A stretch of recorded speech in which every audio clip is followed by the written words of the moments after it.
जी बच्चों, हमारी आज की वीडियो किडनी के फंक्शन के बारे में है। 8वीं क्लास की ऑक्सफोर्ड सेकेंडरी साइंस के चैप्टर नंबर 2 से। लेकिन किडनी का फंक्शन डिस्कस करने से पहले बेहतर होगा कि हम ब्रीफली किडनी के स्ट्रक्चर को रिवाइज कर लें। बच्चों, स्क्रीन पे आपको किडनी का कट सेक्शन दिखाया जा रहा है।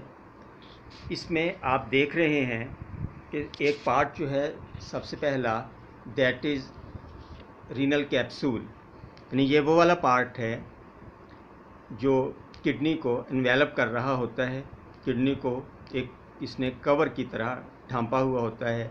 ये रीनल कैप्सूल है। इसके बाद दूसरा इम्पॉर्टेंट पार्ट जो है किडनी का, दैट इज़ रीनल कॉर्टेक्स। ये जो मैंने अभी ग्रीन कलर में एरो ड्रॉ किया, ये रीनल कॉर्टेक्स है। रीनल कॉर्टेक्स रीनल कैप्सूल के बाद किडनी का पहला पार्ट है कट सेक्शन में जो आपको नज़र आएगा। इसके बाद रीनल मेडल्ला जो है, इसके निस्बतन इंटरनल पार्ट होता है, जो मैंने अभी आपको एरो ड्रॉ करके दिखाया। तो हम ये कह सकते हैं कि हमारा किडनी जब उसको कट सेक्शन के लिहाज से स्टडी किया जाए तो outermost part is renal capsule, inner to renal capsule is renal cortex, then lies renal medulla, और आखिरी पार्ट जो है that is renal pelvis. Renal pelvis में ये वो पार्ट है जहाँ रीनल आर्टरी एंटर हो रही है, यूरेटर जो है वो एग्जिट कर रहा है, रीनल वेन एग्जिट कर रही है। तकरीबन ये वाला पार्ट जो है this is called renal pelvis. बच्चों, अब जो डायग्राम, अब जो तस्वीर आप अपनी स्क्रीन पे देख रहे हैं, ये आपको एक्सक्रीटरी सिस्टम का एक ओवरऑल व्यू देगी कि किस तरह हमारे बॉडी के अंदर एब्डोमिनल कैविटी में दो kidneys, right and left kidneys मौजूद हैं। और इन दोनों किडनीज में आप देख रहे हैं कि रीनल आर्टरी ब्लड लेके एंटर हो रही है, और इसी तरह रीनल वेन जो है वो ब्लड सप्लाई लेके किडनी से निकल रही है, ब्लड लेके टूवर्ड्स द हार्ट। फिर आप देख रहे हैं कि हर किडनी से एक एक यूरेटर जो है वो यूरिन लेके डाउनवर्ड ट्रेवल कर रहा है towards the urinary bladder. This part is urinary bladder. तो दोनों किडनीज में से जब ब्लड गुजरेगा, ब्लड की फिल्ट्रेशन होगी, और एक दिन में तकरीबन 200 ml फ्लूइड को, ब्लड को किडनीज फिल्टर कर लेते हैं। 5-6 मिनट के अंदर हमारी बॉडी का होल ब्लड जो है वो फिल्ट्रेशन के प्रोसेस से गुजर जाता है, और फिल्ट्रेशन के प्रोसेस के बाद वो वाले मटेरियल्स जिनका बॉडी से एक्सक्रीट किया जाना ज़रूरी है, वेस्ट मटेरियल्स, वो यूरिन की शक्ल में यूरिनरी ब्लैडर के अंदर इकट्ठे होते रहते हैं। और जब यूरिनरी ब्लैडर में approximately 0.5 litre of urine is accumulated, तो हम अर्ज फील करते हैं यूरिन पास करने की। ये वो सब बातें हैं जो हमने इससे पिछली क्लास में डिस्कस कर ली थी। अब इस क्विक रिवीजन के बाद हम ये देखेंगे कि फंक्शनल लेवल पे किडनीज कैसे काम करते हैं, किडनीज को हमने कैसे डिस्कस करना है। जी बच्चों, किडनीज का फंक्शन समझने के लिए हमें देखना है कि किडनीज की स्ट्रक्चरल और फंक्शनल यूनिट क्या है। हमने नर्वस सिस्टम पढ़ते हुए ये कहा था कि neuron is the structural and functional unit of nervous system. जब हम एक्सक्रीटरी सिस्टम को पढ़ते हैं, जब हम किडनी को पढ़ते हैं, तो हम ये कहते हैं कि nephron is the structural and functional unit of kidney. अभी आपके सामने नेफ्रॉन की एक सिंपल सी डायग्राम दिखाई जा रही है। नेफ्रॉन को हम 3 हिस्सों में डिवाइड कर सकते हैं, और आपके एक किडनी के अंदर approximately more than 1 million nephrons मौजूद होते हैं। तो नेफ्रॉन को जो सबसे पहला पार्ट है, जी बच्चों, तो नेफ्रॉन का जो सबसे पहला पार्ट है उसको हम कहते हैं ग्लोमेरुलस। ये पार्ट, ये जहाँ मैंने एरो ड्रॉ किया, ग्लोमेरुलस एक्चुअली क्या है? Glomerulus is a bundle of capillaries. ये कैपिलरीज कैसे वजूद में आती हैं? रीनल आर्टरी ब्लड सप्लाई लेके किडनी में एंटर होती है। One renal artery in the right kidney and another renal artery in the left kidney. Right renal artery, left renal artery blood लेके किडनी के अंदर एंटर हुई। अब किडनी में रीनल आर्टरी रिपीटेड डिवीजन के प्रोसेस से गुजरेगी, डिवाइड, सब डिवाइड, फिर सब डिवाइड होते हुए आखिरकार ये आर्टरी डिवाइड हो जाती है कैपिलरीज में। Capillaries are very thin walled blood vessels, और इनके गुच्छे बन जाते हैं, इनके ग्रुप्स बन जाते हैं, जिन्हें हम ग्लोमेरुलस का नाम देते हैं। और ग्लोमेरुलस जो है ये एक कप शेप स्ट्रक्चर के अंदर मौजूद होता है, जिसको हम बोमन्स कैप्सूल कह रहे हैं। अगर हमारे एक किडनी में 1 मिलियन से ज़्यादा नेफ्रॉन्स मौजूद हैं, तो इट मीन्स कि एक किडनी के अंदर 1 मिलियन से ज़्यादा बोमन्स कैप्सूल भी होंगे, और हर बोमन्स कैप्सूल के अंदर एक ग्लोमेरुलस मौजूद है। एफरेंट आर्टेरियोल ब्लड लेके ग्लोमेरुलस में, बोमन्स कैप्सूल में एंटर होता है और रिपीटेड डिवीजन के प्रोसेस से गुजरता हुआ ग्लोमेरुलस बनाता है। इसके बाद जब ये ब्लड वेसल्स ग्लोमेरुलस से, बोमन्स कैप्सूल से निकलती हैं, तो हम इस आर्टेरियोल को इफरेंट आर्टेरियोल भी कहते हैं। इसके बाद जो दूसरा पार्ट है नेफ्रॉन का, दैट इज़ बोमन्स कैप्सूल। अभी मैंने आपको बताया कि ये एक कप शेप स्ट्रक्चर है। ग्लोमेरुलस और बोमन्स कैप्सूल ये दोनों लाई करते हैं रीनल कॉर्टेक्स के अंदर। इसके बाद नेफ्रॉन का तीसरा पार्ट, ट्यूबुलर पार्ट, स्टार्ट होता है। ट्यूबुलर पार्ट का एक हिस्सा रीनल कॉर्टेक्स में होता है और एक हिस्सा डीप रीनल मेडुला में मौजूद होता है। ये है नेफ्रॉन का स्ट्रक्चरल ओवरव्यू। इसके बाद हम देखेंगे कि नेफ्रॉन काम कैसे करता है। मैं आपको बोमन्स कैप्सूल दिखा दूं।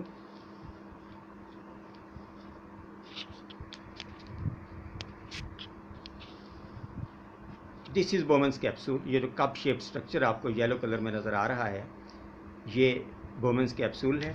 और अगर हम ट्यूबुलर पार्ट की बात करें नेफ्रॉन की, तो ये बच्चों ट्यूबुलर पार्ट है। ये एक सिंपल डायग्राम है जिसमें आपको ट्यूबुलर पार्ट बिल्कुल सिंपल डक्ट्स की सूरत में नज़र आ रहा है, लेकिन एक्चुअली ये जो ट्यूबुलर सिस्टम है इसके 2-3 पार्ट्स होते हैं। ये कन्वोल्यूटेड होता है, पल खाए हुए होता है, एक पार्ट इसका स्ट्रेट होता है। उसको हम नेक्स्ट डायग्राम की मदद से समझने की कोशिश करेंगे। जी बच्चों, अब हम एक और डायग्राम देख रहे हैं अपनी स्क्रीन पे। इस डायग्राम में हम ज़्यादा बेहतर अंदाज में ये समझ सकते हैं कि किडनी का स्ट्रक्चर क्या होता है नेफ्रॉन के लेवल पे। देखिए, ये रीनल आर्टरी है। रीनल आर्टरी से ब्लड जो है वो आप देख रहे हैं कि यूँ एफरेंट आर्टेरियोल ब्लड लेके बोमन्स कैप्सूल के अंदर एंटर होता है और इस तरह से ग्लोमेरुलस फॉर्मेशन होती है। इफरेंट आर्टेरियोल ब्लड लेके बोमन्स कैप्सूल से बाहर आएगा और उसके बाद ये एक रिपीटेड डिवीजन से गुजरता है और एक नेटवर्क कैपिलरीज का बन जाता है, जो आपके नेफ्रॉन के ट्यूबुलर पार्ट को हर तरफ से घेरे हुए होता है। इसके बाद बोमन्स कैप्सूल आपने पहले भी देखा। देखिए, ये पार्ट जो है ये बोमन्स कैप्सूल है। बोमन्स कैप्सूल और ग्लोमेरुलस दोनों लाई करते हैं इनसाइड रीनल कॉर्टेक्स। आपको इस डायग्राम में, इस तस्वीर में ये एक लाइन नज़र आ रही है, एक डॉटेड लाइन। इस डॉटेड लाइन से ऊपर वाला जो पार्ट है that lies inside the renal cortex, और इससे नीचे वाला पार्ट जो है it lies inside renal medulla, and renal medulla lies deep inside the kidney. Kidney का जो डीप पार्ट है, जो उसका अंदरूनी पार्ट है, वो रीनल मेडुला कहलाता है। तो इस डायग्राम में हमें ये नज़र आ रहा है कि जो ट्यूबुलर पार्ट है नेफ्रॉन का, उसका एक हिस्सा भी रीनल कॉर्टेक्स के अंदर मौजूद है और इसका जो पहला पार्ट है उसको हम कहते हैं proximal convoluted tubules. Tubules very small tubes और कन्वोल्यूटेड बल्क हाईवे प्रॉक्सिमल जो नियर पार्ट है बोमेंस कैप्सूल का, बोमेंस कैप्सूल के क्रीबी tubular part is called proximal. उसके बाद ये प्रॉक्सिमल कन्वोल्यूटेड ट्यूब्यूल्स जब रीनल मेडल्ला में एंटर करती हैं तो एक लूप बनाती हैं और इस लूप को हम कहते हैं लूप ऑफ हेनले। मैं अभी आपको एरो ड्रॉ करके दिखाता हूँ। ये लूप ऑफ हेनले है। इसका एक part ascending limb of loop of Henle कहलाता है और एक part descending limb of loop of Henle कहलाता है। Ascending limb of loop of Henle further convoluted form में आके डिस्टल कन्वोल्यूटेड ट्यूब्यूल बनाता है और अगर हम इसको देखें तो ये डिस्टल कन्वोल्यूटेड ट्यूब्यूल्स हैं और ये कन्वोल्यूटेड ट्यूब्यूल्स बाद में कलेक्टिंग डक्ट्स बना देती हैं। ये आपको एक कलेक्टिंग डक्ट नज़र आ रही है और कलेक्टिंग डक्ट्स जब आपस में मिलती हैं तो फिर यूरेटर बन जाता है। ये सब चीज़ें समझने के बाद अब हम ये देखेंगे कि ब्लड फिल्ट्रेशन के प्रोसेस से कैसे गुजरता है। बच्चों, ब्लड जब ग्लोमेरुलस में एंटर करता है तो उसका प्रेशर काफ़ी ज़्यादा होता है और ग्लोमेरुलस हमने पहले देखा कैपिलरीज के एक गुच्छे का, कैपिलरीज के नेटवर्क का नाम है। तो जब अंडर हाई प्रेशर ब्लड जहाँ एंटर करता है तो उस हाई प्रेशर की वजह से ब्लड का एक बड़ा हिस्सा इस ग्लोमेरुलस की वाल्स में से यानी कैपिलरी वाल्स में से डिफ्यूज़ करके बाहर आ जाता है बोमेंस कैप्सूल के अंदर। इसे हम कहते हैं ग्लोमेरुलर फिल्ट्रेट और जितना फिल्ट्रेट एक पर्टिकुलर टाइम में फ़िल्टर होके बोमेंस कैप्सूल में आता है ग्लोमेरुलस में से गुजर के, ये ब्लड का पार्ट है, इसको हम GFR कहते हैं, ग्लोमेरुलर फिल्ट्रेशन रेट। बहरहाल ये फिल्ट्रेट जो बोमेंस कैप्सूल में आएगा, बोमेंस कैप्सूल में आने के बाद ये मेम्ब्रेन्स में से गुजरता हुआ ट्यूबुलर पार्ट में आ जाएगा किडनीज के। पहले प्रॉक्सिमल कन्वोल्यूटेड ट्यूब्यूल से गुजरेगा, फिर ये लूप ऑफ हेनले से गुजरेगा डिसेंडिंग लिम्ब से, फिर असेंडिंग लिम्ब से। उसके बाद यही जो फिल्ट्रेट है ये डिस्टल कन्वोल्यूटेड ट्यूब्यूल्स में आ जाएगा, फिर ये कलेक्टिंग डक्ट्स में से गुजरेगा और आखिरकार ये यूरेटर में चला जाएगा। लेकिन इस सारे सफ़र के दौरान वो चीज़ें जो ब्लड का इसेंशियल पार्ट हैं वो रीएब्जॉर्ब हो जाएंगी। लाइक अगर इसमें ग्लूकोज मौजूद है, इसमें कुछ और ऐसी चीज़ें मौजूद हैं जिनकी बॉडी को ज़रूरत है, तो वो इस सारे नेटवर्क सिस्टम से गुजरते हुए रीएब्जॉर्ब हो जाते हैं। इसी वजह से कुदरत ने ये जो कन्वोल्यूटेड ट्यूब्यूल्स हैं, जो लूप ऑफ हेनले है, इसके इर्द गिर्द एक नेटवर्क दिया हुआ है ब्लड कैपिलरीज का जो आपको नज़र आ रहा है। और कुछ ऐसी चीज़ें जिनका बॉडी से एक्सक्रीट किया जाना ज़रूरी है वो इस पैसेज के दौरान यूरिन में शामिल हो जाएंगी।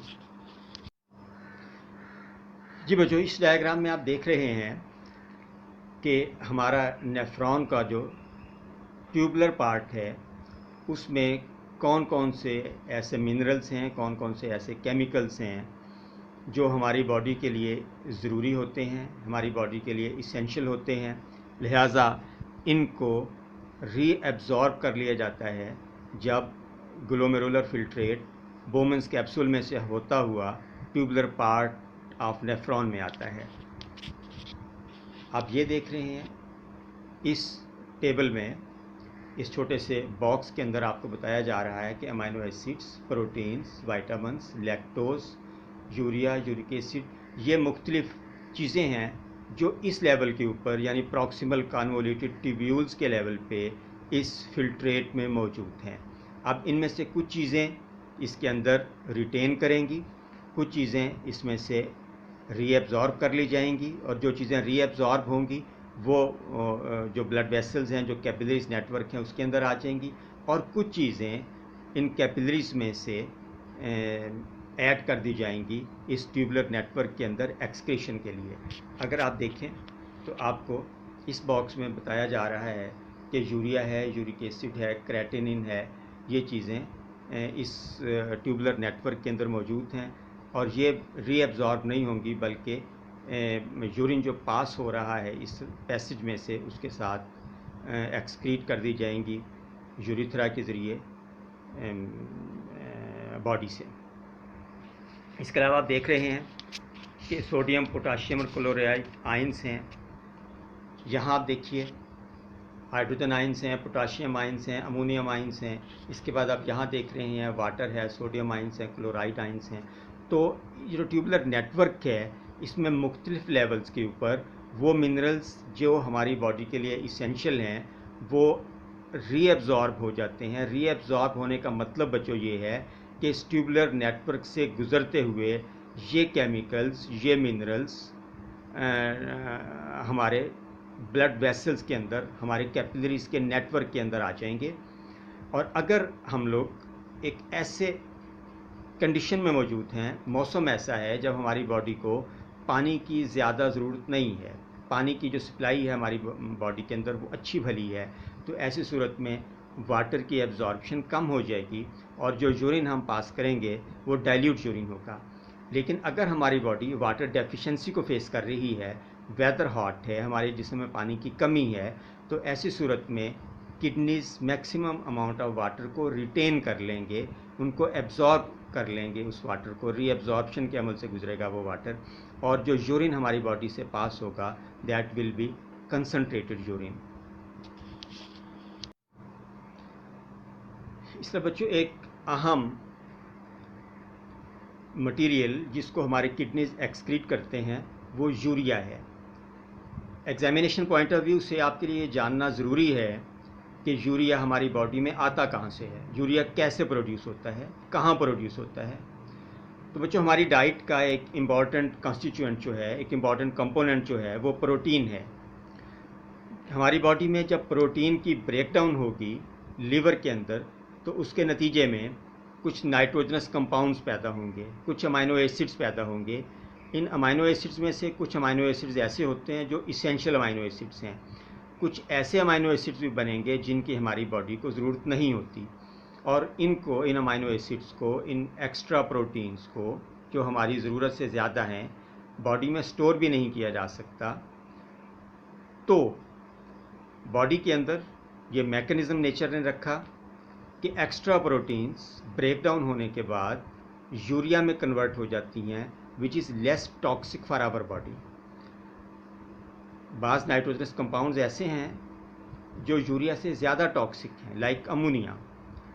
तो कुदरत ने ऐसा इस्तेमाल कर रखा है हमारी बॉडीज़ के अंदर कि हमारे जो नाइट्रोजनस कंपाउंड्स हैं वो यूरिया की शक्ल में हमारी बॉडी में मौजूद हैं, ब्लड के अंदर डिज़ोल्व होके किडनी के फिल्ट्रेशन प्रोसेस से गुज़रते हैं, और आखिरकार जो यूरिन के अंदर जो वाटर मौजूद है, आपको पता है हमारा जो यूरिन है उसके अंदर 96% वाटर है और अप्रॉक्सीमेटली 4% कुछ केमिकल्स और यूरिया वगैरह शामिल हैं।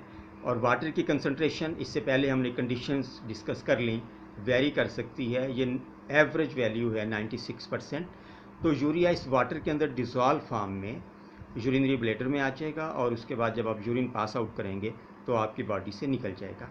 हमें ये याद रखना है एक्सक्रीशन ऑफ यूरिया के केस में कि where is urea produced, how is urea produced, बल्कि ये भी याद रखना चाहिए why is urea produced, ammonia क्यों नहीं। अमोनिया टॉक्सिक है, ज़्यादा टॉक्सिक है एज़ कम्पेयर टू यूरिया।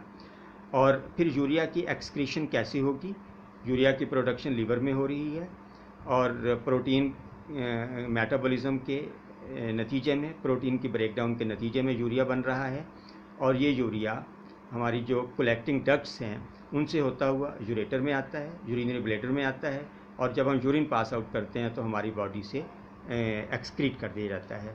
तो बच्चों ये है किडनीज़ का स्ट्रक्चर और फंक्शन। नेक्स्ट वीडियो में हम लोग ये डिस्कस करेंगे कि अगर किडनीज़ काम करना छोड़ दें, जिसको हम रीनल फेलियर कहते हैं, तो वो क्या स्टेज होती है और ऐसे स्टेज में हम लोग क्या कर सकते हैं।